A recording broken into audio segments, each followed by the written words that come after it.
At so ayan, hi guys, welcome back sa channel natin. At ito ay Hunter nga muna tayo. So para sa mga naghahanap o nag-aabang ng Hunter sa inyo, ay update nga muna tayo dahil sinabi na nga ni Togashi yung patungkol sa ending nito ni Hunter x Hunter. So parang tatapusin niya na nga yata yan. But anyways, ay bago tayo magsimula, ay kung bago ka pa lang sa channel natin, ay huwag mo kalimutan mag-subscribe at pakipindot na rin sa notification bell para ma-update ka every time na meron tayong bagong upload. So yun lang naman, at yung favorite nating intro nito ni Hunter ay sa dulo nyo na lang po pakinggan after ng video natin. So yun lang naman, at huwag na natin patagalin pa. Simulan na natin yan.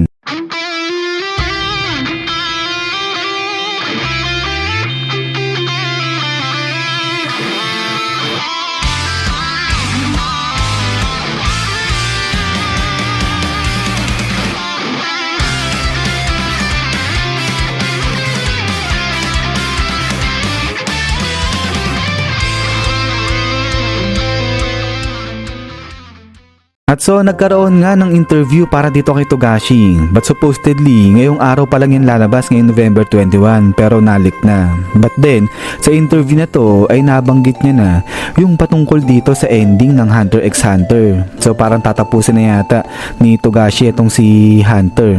So medyo mahaba, marami yung nasabi ni Togashi sa interview, pero basa lang tayo ng konti dyan. At eto nga yung iilan sa mga sinabi niya. So Togashi's ending. For the ending, I have prepared 3 scenarios, A, B, and C, when considering the proportional reaction from readers ranging from satisfaction to dissatisfaction. The ending A is deemed satisfactory by 50% and unsatisfactory by 20%.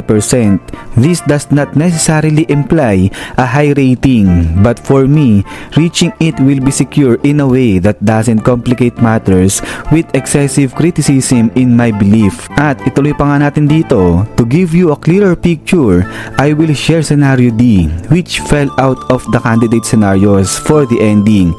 If fate takes me before finishing the manga, consider it the manga's ending.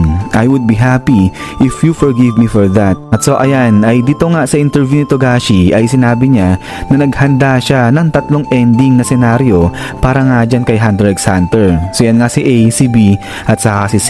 At anong nangyari kasi dito sa interview niya, naratingan niya bawat senaryo, bawat ending na ginawa niya sa pamagitan ng paglagay ng percentage dyan. So parang katulad dito kay ending A, satisfactory by 50% and unsatisfactory by 20%.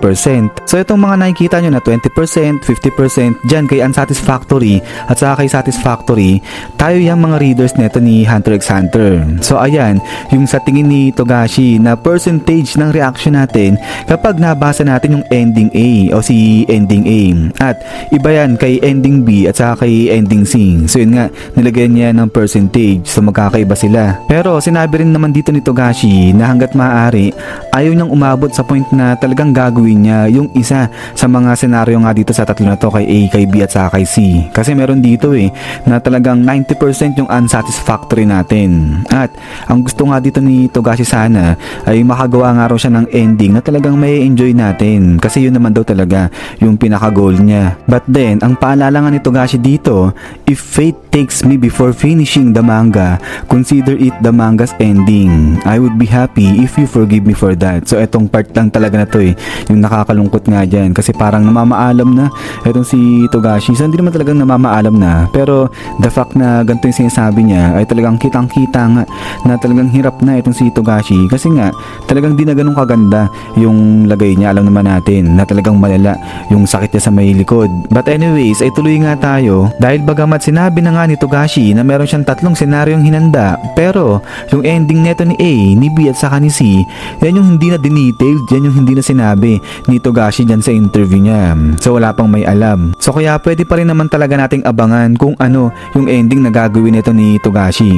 Pero konting recap lang muna tayo dito sa manga ni Hunter, dahil kahit papano naman ay nakapag-release itong sila Togashi ng 10 chapter last year around mga October nga yata yun. At sa chapters na nga na yun ay dito lumabas na nagbalik etong si Hisoka at etong si Kurapika tuloy nga siya sa pagtuturo ng nin at lumabas na rin etong Haley family. Nag-start naman sila na pumatay at manggulo dun sa may Black Whale.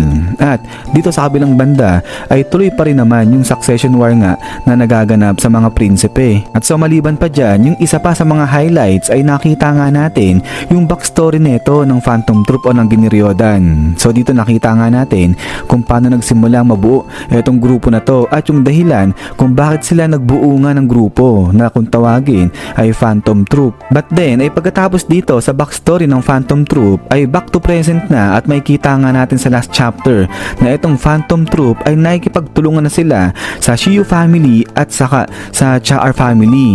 At siya naman ay para tugisin itong si Hisoka. At so ayan ay so far sa 10 chapters na nai-release ay eto na nga yung nagaganap. So currently tinutugis na ng Phantom Troop itong si Hisoka. Yun nga lang natigil ulit itong pagre-release ng Hunter. Pero nung October 2 itong si Togashi ay nag-post nga siya ulit patungkol dito sa parang mag-i-start na siya na mag-drawing nga ulit dyan sa Hunter.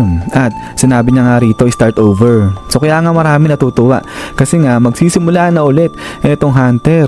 Pero yun nga suddenly ay eto'y binalita ni Togashi na naghahanda na siya o may hinanda na siya na 3 senaryo para nga sa ending neto ni Hunter. So sayang talaga kasi nga ang dami pang pwede mangyari dito sa Hunter. Tapos yun nga kalalabas lang ni Hisoka Parehas na sila ng tutugisan nung Phantom Troop. Tapos pati yung kay Jing di pa natin alam hanggang ngayon kung ano yung ability nun, kung specialist pa siya, enhancer o kung ano man. Tapos hindi pa nga rin sila nakakatungtong dyan sa Dark Continent. So yan talaga yung isa sa mga pinakinaabangan natin. So napakarami pa talagang dapat abangan dito kay Hunter. Ang dami pang mystery yung may re-reveal sana sa atin ito ni Togashi.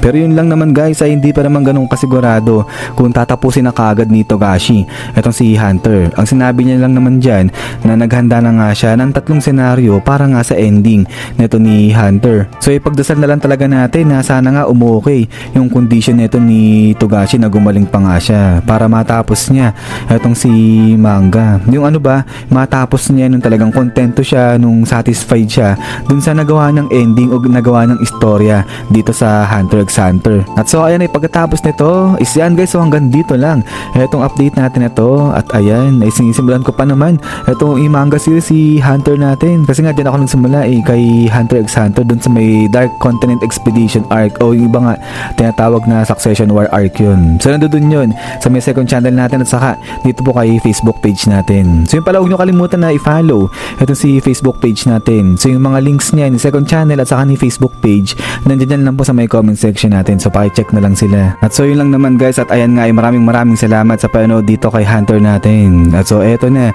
si pambansang intro ni Hunter natin.